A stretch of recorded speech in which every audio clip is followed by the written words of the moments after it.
Ron Benbasad. I'm from Los Angeles. I flew in on the red eye last night. I think I'm officially now too old to take the red eyes.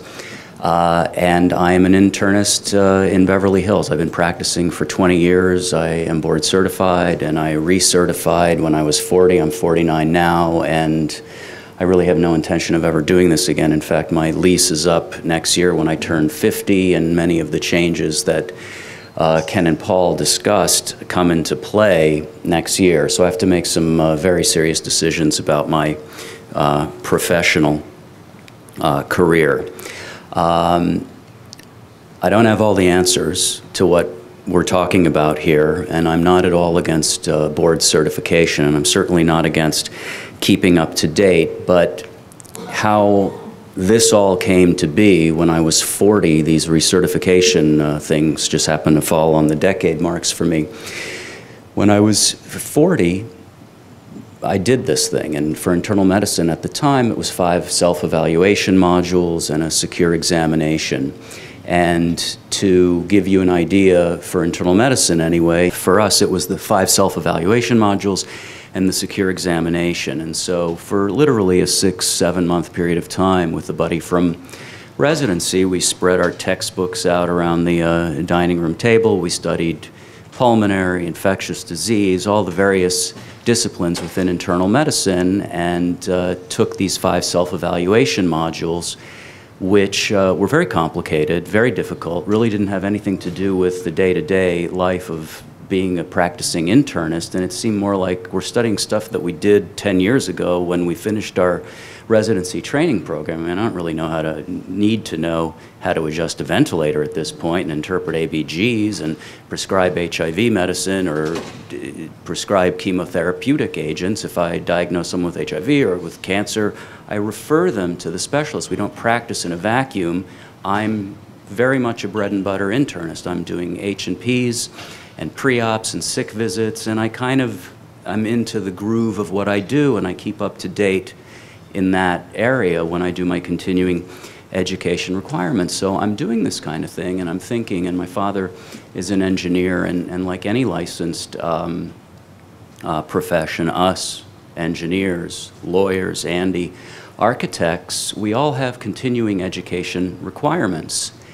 But why are we having to do more? And as I got further and further into this process with my buddy and became more and more unhappy and agitated about the whole thing, I really started to investigate, why are we doing this? Who's behind this? What's this all about? And just one example, if I took one of the self-evaluation modules online and submitted the answers, 2 seconds later I got that, let's just say I got 42 out of 50 right. Well, what if I wanted to have an explanation for those 8 questions that I didn't get? Well, if you'd like an explanation to those questions, guess what? When I was 40, 9 years ago, for $980 more, I would have to join the American College of Physicians because they would give you the answers. So it was as like, I don't know if you've seen the movie The Matrix, but it's like, Morpheus pulled the connection out of the back of my head, and I was finally unplugged, and I saw my existence, and I'm like, this is madness. This is sheer madness. The double dipping, the extortion, and, again, it had nothing to do with what I was doing. And then, of course, there's the secure exam, and for those of you that have not taken the secure exam, I can tell you it's a wildly demeaning and insulting process where you have to remove your watch, your wallet, any jewelry, put them in a locker. You are fingerprinted and photographed every time you walk in and out of the exam center. You're given 2 tissue papers and a magic eraser board to presumably take notes, and you have to return those 2 tissue papers, the 2 Kleenex at the end of the exam. God forbid anyone cheats, and I'm sure many of you heard about this Aurora, I think somebody mentioned it, where you sign a thing where it says you're not allowed to discuss the exam questions, but of course it's supposed to be a learning experience, right? Shouldn't I get those 8 questions explained to me that I didn't get? But no, I have to pay money to do that. And wouldn't it be a normal human, endeavor to discuss an exam afterwards and, hey, what did you put for that question? And what did you think about this? But these Aurora people were apparently, found out by the ABIM in a very long, email chain, and the board sued 139 doctors. And Andy, you should look into this, because I heard on the down low that this Dr. Aurora had an agreement with the ABIM where he was supposed to pay them like $3 million on their lost revenue, because all of these fancy test questions, I was told by the chair-elect,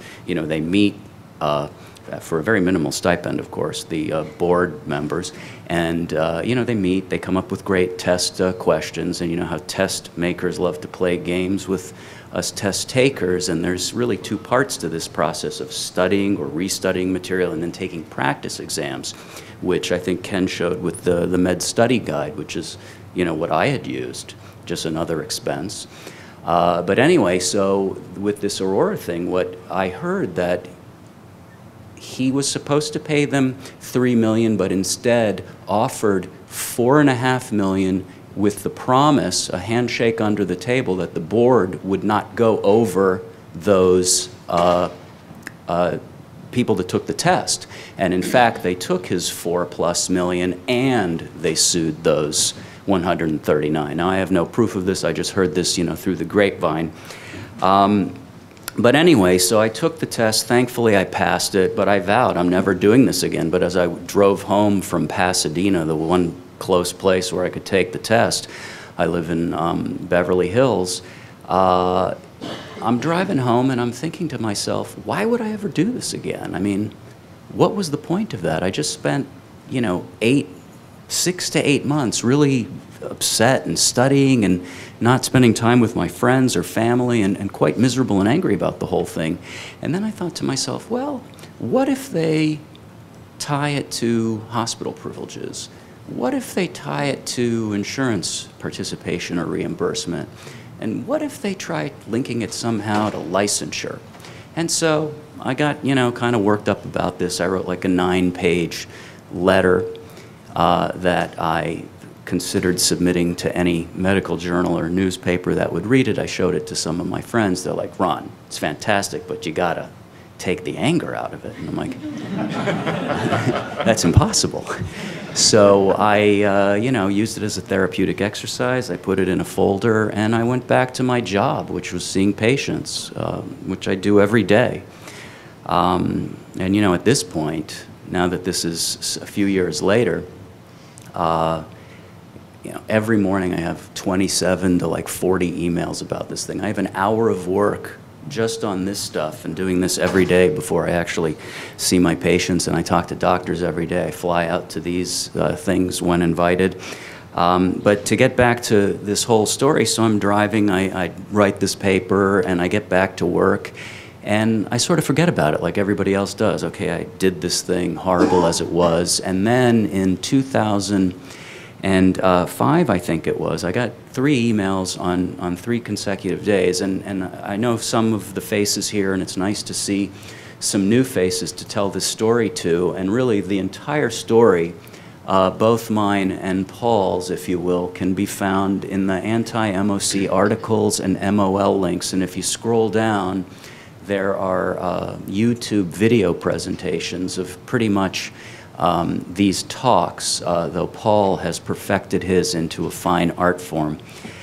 So anyway, I got these emails from the ABIM telling us now how MOC wasn't just the 5 self-evaluation modules and the secure examination, but that was this, that, practice improvement modules, peer evaluations, patient evaluations, and I could feel my blood pressure start to raise. And then the second day, I got another email from the ABIM saying how they were going to show the insurance plans of our participation so we could get, and I quote, monetary rewards and recognition. The steam was coming out of my ears at this point. And then the third day from my hospital, I got an email gauging interest in having after-hours review courses on MOC to do these self-evaluation modules in a group setting, not unlike this, where then you go home, submit the answers, and you get credit for it. So like on one hand, hey, let's do it together, a learning experience, let's make it easier for everybody. But on the other hand, another step, another expense, and what several have talked about, the hospitals buying into this program.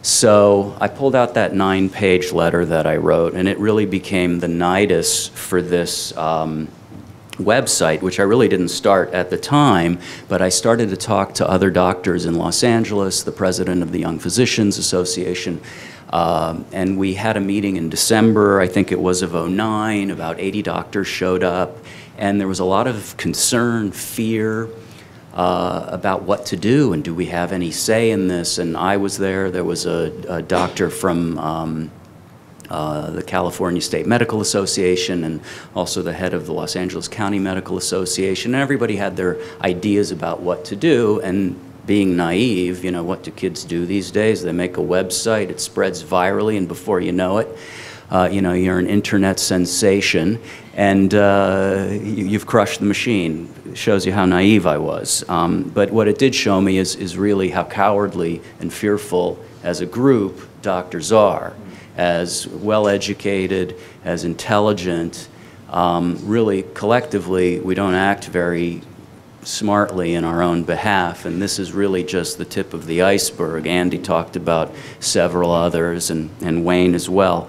But this is really my only thing that I want to talk about here. So we had the meeting in December. It was very well received. I came to the office in January after the holidays, and so I wanted to do this grassroots thing. Somebody else said, oh, we should sue. Somebody else said, no, we've got to draft resolutions and do this politically, go up the food chain. And so I come back to the office in January, and I have what I assumed was a halter report under my door unmarked. I open it up, and I've basically got a deep throat. Somebody who has given me copies of resolutions that have already been drafted, and they were, you know, in 2002, 2005, 2007, and who are these people, and how come I didn't know about this? And so I started to investigate all these things, and they were all done by the House of Delegates AMA YPS section, and I didn't know what the YPS stood for, and it was Young Physician Section. Apparently the AMA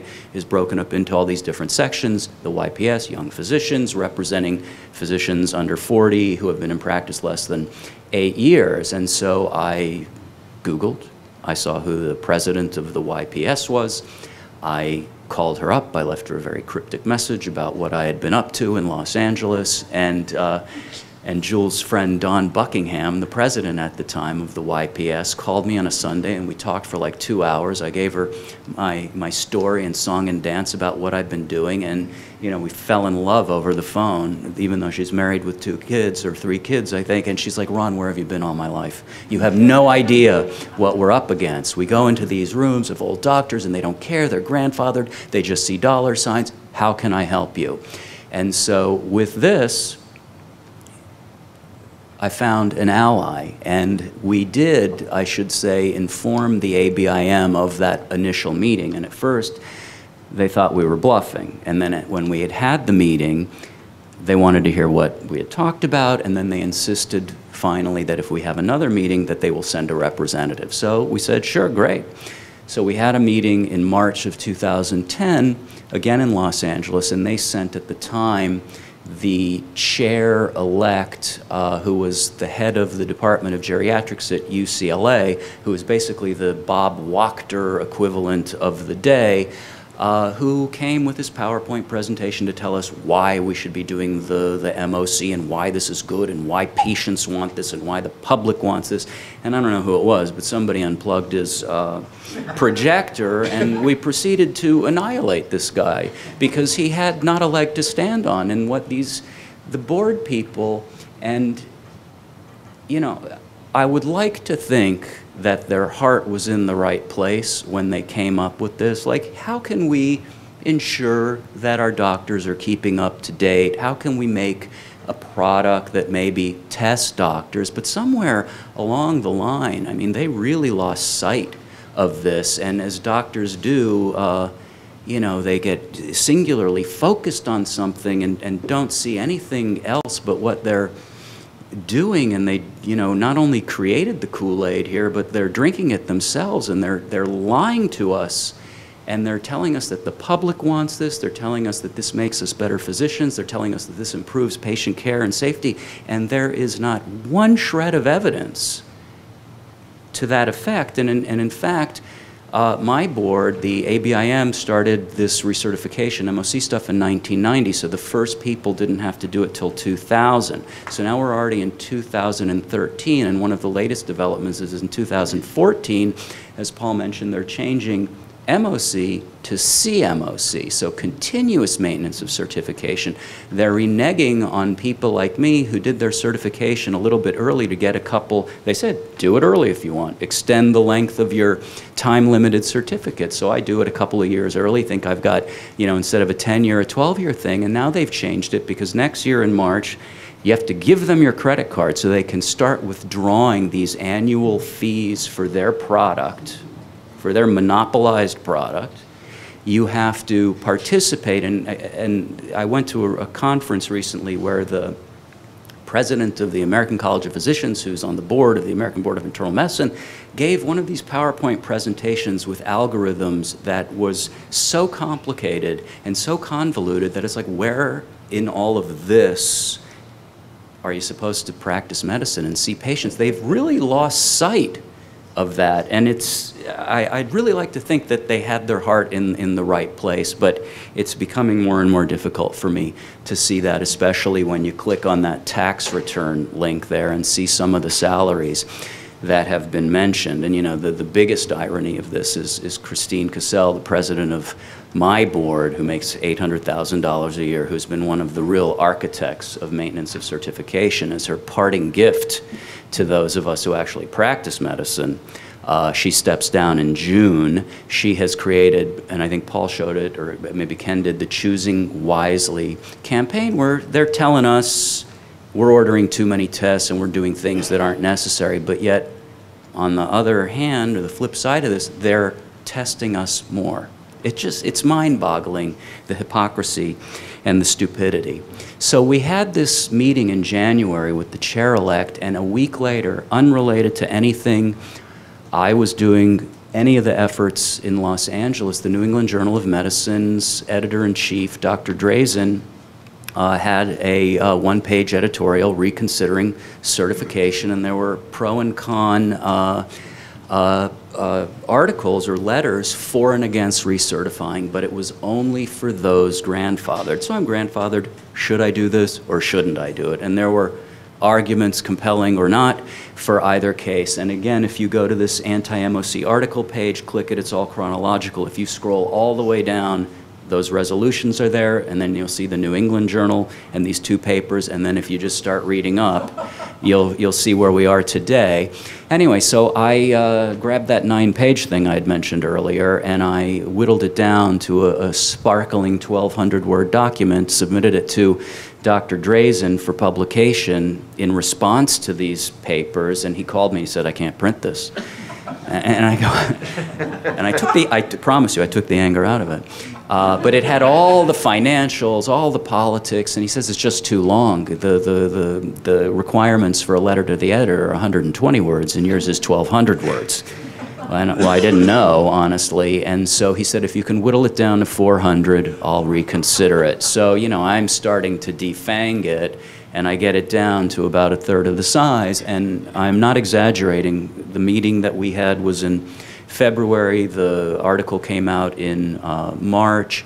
For a good 3 months, back and forth, we would negotiate on words and sentences, and I thought he was, you know, sort of pulling me, you know, pulling my chain a little bit and just thinking maybe I'd lose interest or hope.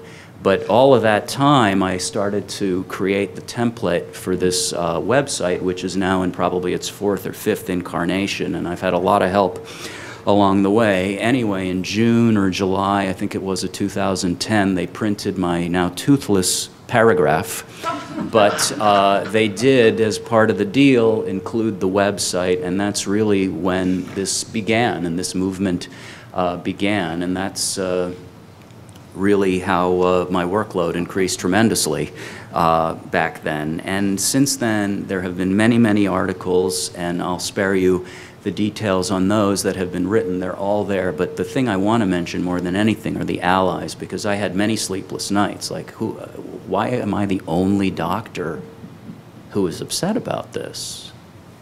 Why isn't anybody really coming to my aid? And so I was doing all of this by myself at great risk to myself. I'm in private practice. I have a wonderful practice. It's enviable by every account, and I'm jeopardizing it all by fighting the beast here. And lo and behold, the website gets launched, and I'm paranoid, and I'm anxious, and I'm having drenching night sweats. I kid you not. I kid you not. And I get an email from an allergist in Cadillac, Michigan. Where have you been? I am so pleased, all capital letters. And we exchanged a couple of emails, and the next thing you know, I got a check in the mail for $2,500 addressed to Obi-Wan Kenobi.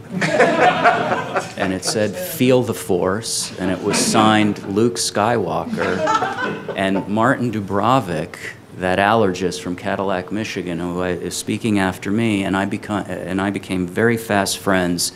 And he was really the first ally in this fight, and it's been very meaningful to me. Not the money, obviously, but the friendship. And from that awareness and sending out these kinds of mass emails, I developed many, many more relationships with lots of physicians all across the country from various specialties, and none more important than Martin, and also sitting here and having spoken earlier, Paul Kempen.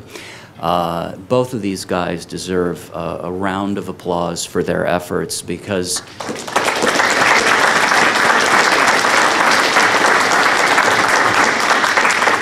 I may have started something, but these guys have become far more prolific and impressive than I in their efforts here. Later that year, I got a phone call from someone by the name of Christine Cassell while I was seeing patients, and I knew this was bound to happen. My name was in the New England Journal. There was the website. I mentioned earlier how doctors are collectively cowards, but we're not stupid, so it really doesn't take much to put two and two together. And those drenching night sweats and the millions of, dreams and conversations I had with myself about that phone call came to fruition, and she called while I was seeing patients. And I was very, I think I disarmed her. I think she was really anticipating catching me off guard, and I caught her off guard with being knowledgeable about this stuff without being afraid of her, and being, somewhat charming and funny about it. And I have to tell you, she did not disagree with any of the things that I recommended at the time, which were: get rid of the secure exam. It has no place in the life of a practicing physician. Why should I take more time away from the practice, spend more money, deal with the stress of an exam, and then have to wait, several months again on a computerized, standardized test to see, based on a curve, if I passed, if I failed? She didn't disagree. Peer and patient evaluations? Come on. Who are you going to ask to review you? Some physician you work with and refer to, or somebody you've never worked with? And the same goes with patients. You're going to ask the patients that love you and refer you patients. So that just amounts to busy work when we should really be busy doing work. And then finally, the practice improvement modules. When I'm not working or living my life or studying for the self-evaluation modules, I'm supposed to take 100 charts on my diabetic patients and start collating data to submit to the ABIM's computer on my hemoglobin A1C management to be compared to physicians across the country and then get a practice improvement. It's all nonsense. All they have done is found a way to pad their pockets. They're misrepresenting what they do to the public, they're misrepresenting what they do to us, and it's all because they found a way to make money. I've met many other people, Ken, I want to mention, but how I met Ken was after this conversation with Dr. Cassell, where it went, I thought, quite well, and she said after 25 minutes, or I said after 25 minutes, I really have to get back to seeing patients. Certification is, again, taking time away from patient care, Dr. Cassell. She insisted on a follow-up conversation. She sent me some propaganda that they had written and generated, and one thing that wasn't very clear from your two guys' talks is all of the studies that these guys push out to the public or put into the medical journals. Remember, they are the sweethearts of the journals. They have the ears of the journals because it's all part of the same double-dipping money extortion scheme. They have people on the board. So Dr. Cassell, the president and CEO, is stepping down in January. The new guy who's coming in, Richard Barron, I believe, who was a practicing internist, he's been groomed for this. When I read that he was to be named the new president of the ABIM, I started to research him, and in 2005, he was talking about the benefits that he had from pulling these 100 charts and going through the hemoglobin A1C. So it was clear he was part of this thing, and I worry that with Cassell leaving, we may be getting something worse rather than someone who's actually representing the practicing, physician interests. But after this conversation, which didn't go very well, it was much more political, the second conversation with Dr. Cassell. Ron, you've entered a political environment. Ron, there are external factors and tertiary parties that are requiring this now. And it was just, time to move on. So I'm seeing patients again a few months later, and my employees interrupt me. There's a Dr. Eck from the Association of the American Physicians and Surgeons on the phone. And again, the blood drains from my face. What have I done now? And instead, this wonderful woman said that she'd been following the website, reading the various letters I get into journals, and would I be interested in coming to their meeting in January of 2012, it must have been, in Las Vegas. And I was sure, so I came and I presented a similar story to them in January, and got them interested in this issue, which many of them did not know about. Ken pretty much attacked me afterwards, like, we've got to talk. And it was great. And again, I've really made a lot of really, really nice and lasting friendships through this. I've also made a lot of enemies.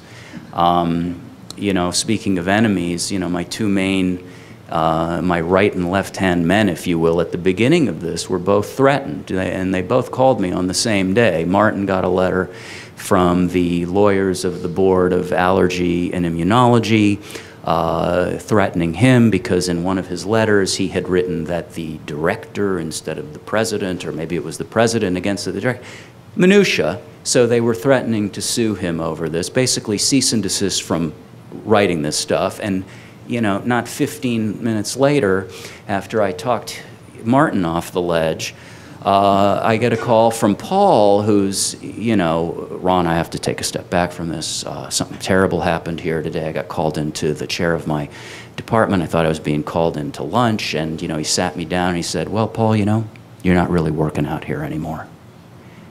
And Paul's like, well, what's wrong? Well, we've been reading your anti-board writings, and you're just not working out here anymore.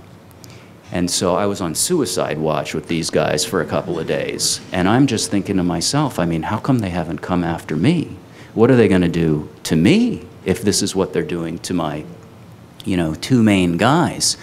I'm not affiliated with an institution other than being on staff. I'm not in an academic center like these guys are. I'm a private practice physician, so they may go to their $400 billion or $1 million ATM board machine and pull out some money and take out a hit on me.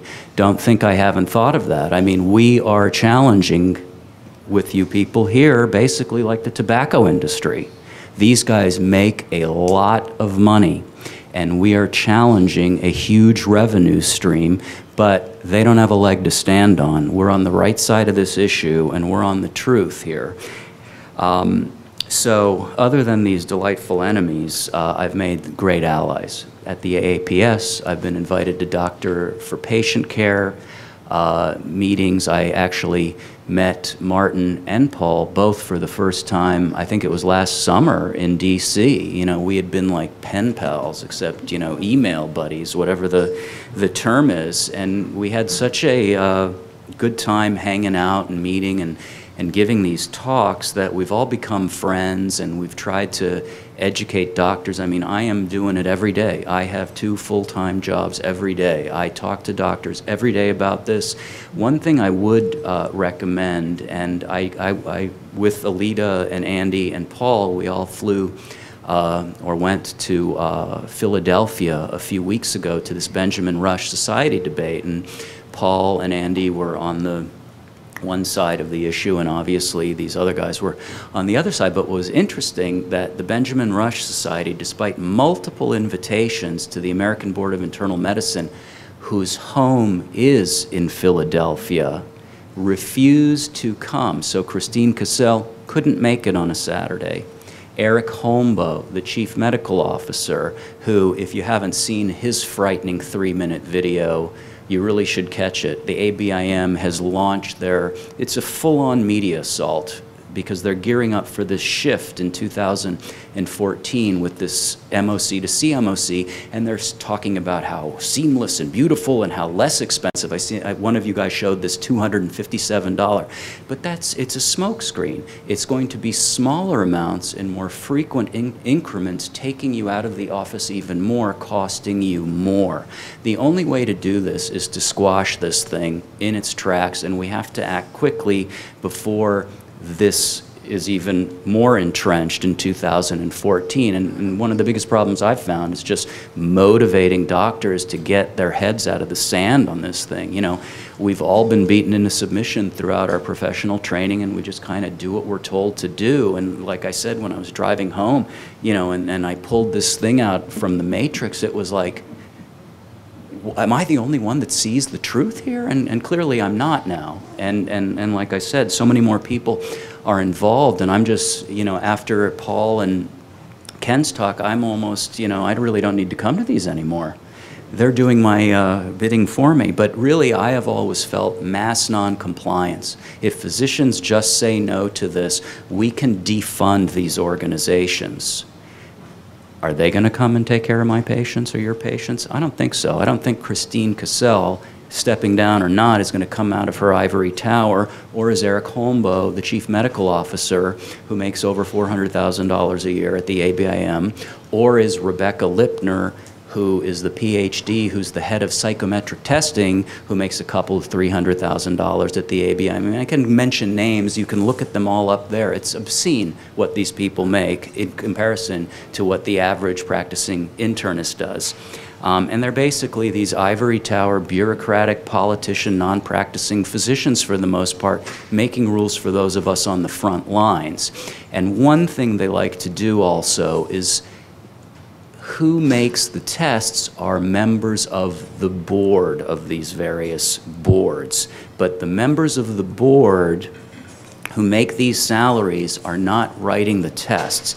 People who are on the board, and I know it's a fine distinction. I'm getting the cut time here. I do want to say just a couple more things.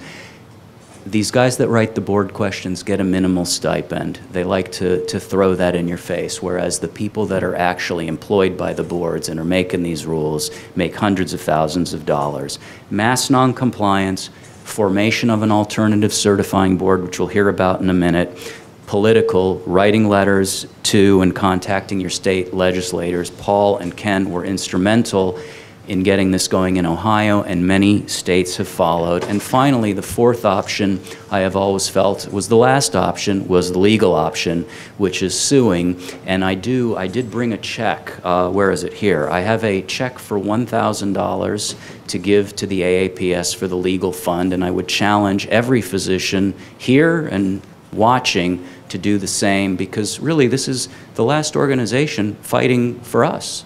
And the latest developments are as follows. The collusion with the FSMB has been discussed. The insertion into Obamacare has been discussed. The 2014 conversion into CMOC has been discussed. And the last thing I had mentioned for the ABIM in 1990, they started this. 2000 was the first cycle, 2010 the second cycle. They're now changing the rules on those of us that did it a couple of years early. They're saying, too bad. I've seen the emails that people have sent me. They basically go, yeah, we changed our mind, too bad. You just have to do it the way we say it. No explanation given. But now they have something called the 2020 Task Force or something like this. This thing started in 1990. They've gone through several recertification cycles, and now they have a task force that's going to continue to look at this until 2020 to decide whether or not this is a good thing or not. Andy, we need to put a moratorium on this. MOC should be stopped. End of story. Should never be mandatory. And I thank you all for your time.